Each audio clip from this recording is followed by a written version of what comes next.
Selamat pagi, harapan kami semua sehat dan terberkati. Ada baiknya kita mendahulukan Allah dalam segala hal, agar kita diberkati, dikuatkan dan merasa ketenangan hati, jiwa, pikiran. Mari kita berdoa. Bapa di tempat tinggi, kami merasakan kuasa kebaikan-Mu. Untuk itu hendaklah senantiasa dari seluruh kehidupan kami mengucap syukur atas berkat yang tak terhingga. Tolonglah kami Tuhan di setiap langkah kehidupan ini. Ingatkan kami untuk mementingkan Engkau lebih dulu dari segala hal. Saat ini Tuhan, kami mau menyatukan hati, jiwa, pikiran untuk bersekutu dengan Engkau. Materaikanlah Roh Kudus-Mu buat kami mengerti dan dapat menghidupi itu. Dalam Kristus dengarlah ya Allah doa permohonan kami ini. Amin.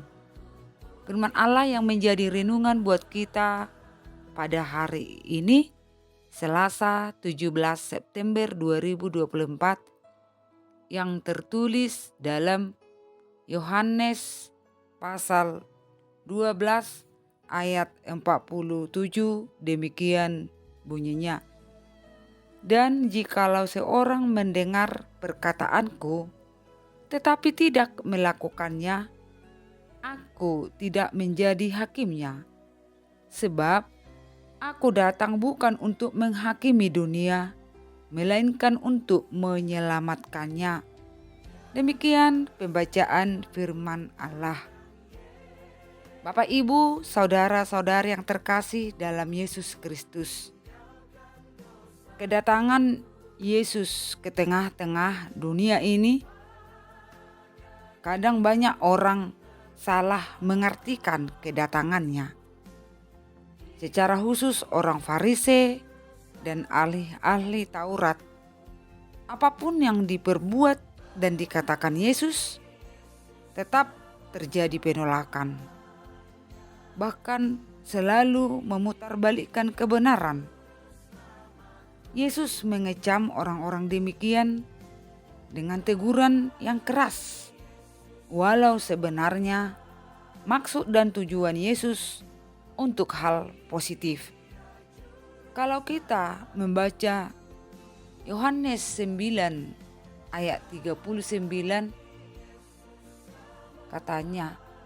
kata Yesus, "Aku datang ke dalam dunia untuk menghakimi, supaya barang siapa yang tidak melihat dapat melihat, dan barang siapa yang tidak dapat melihat menjadi buta."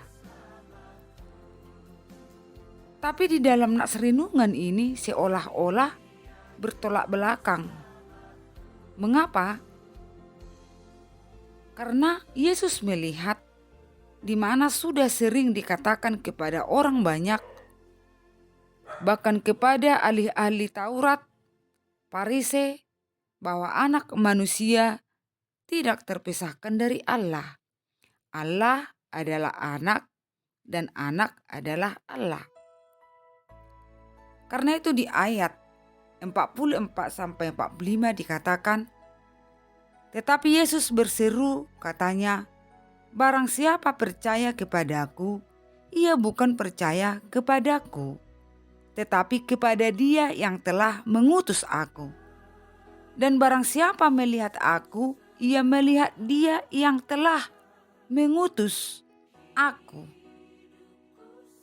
Tapi mereka tidak perlu atau penting menerima atau mempercayai Allah.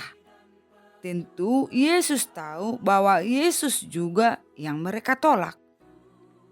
Yesus yang datang ke tengah-tengah dunia untuk melayani, mengasihi, dan melakukan sabda Allah Bapa di surga. Melakukan berbagai kasih lewat penyembuhan orang-orang sakit, lumpuh, tuli, bahkan menghidupkan yang mati. Dan soal untuk menghakimi ditujukan kepada Bapa di surga yang walau sebenarnya Allah ada di dalam anaknya Yesus Kristus dan Yesus Kristus ada di dalam Bapa. Yesus datang menawarkan pengampunan, harapan dan jalan keluar atas segala persoalan kehidupan. Tapi bagaimana kita meresponi? Sebenarnya dari tindakan dan perlakuan kita atas tawaran Yesus, kita boleh mengetahui akan kemanakah akhir perjalanan kita. Mari membangun kehidupan kita di atas firman yang telah diwahyukan Yesus kepada kita. Kita membutuhkan pondasi yang kokoh agar dapat menerima kehidupan yang diberi oleh Yesus. Dapat dilihat ungkapan firman penghakiman Tuhan, akhir zaman adalah pekerjaan yang sangat penting bagi umat manusia untuk dimurnikan dan diselamatkan. Kita berdoa. Terima kasih Tuhan atas firman-Mu pada pagi hari yang indah ini. Engkau tak jemu-jemu menasihati kami, mengingatkan kami berbagai hal atas kehidupan ini. Jangan terlalu fokus atau lalai kami Tuhan hanya memikirkan kebutuhan jasmani. Tetapi bagaimana kami juga Tuhan memikirkan kehidupan rohani kami, tentang kehidupan kekal di masa yang akan datang setelah Tuhan datang memanggil kami.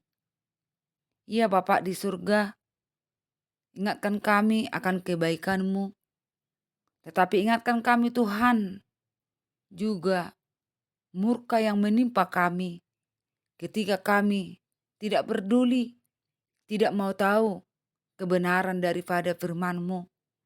Seringkali dunia ini menguasai hati pikiran kami, sehingga kami lupa bahwasanya Allah tahu segala-galanya. Untuk itu Allah kami mohonkan, kuasai hati pikiran kami dengan Roh Kudus-Mu. Ingatkan kami akan kebenaran-Mu, supaya kami jangan dibiarkan oleh pikiran kami, sehingga kami lupa akan hidup kekal nantinya. Bapa di dalam surga, ke dalam tangan-Mu kami serahkan seluruh kehidupan jemaat dan hamba-Mu. Tuhan tolong Tuhan di setiap pergumulan.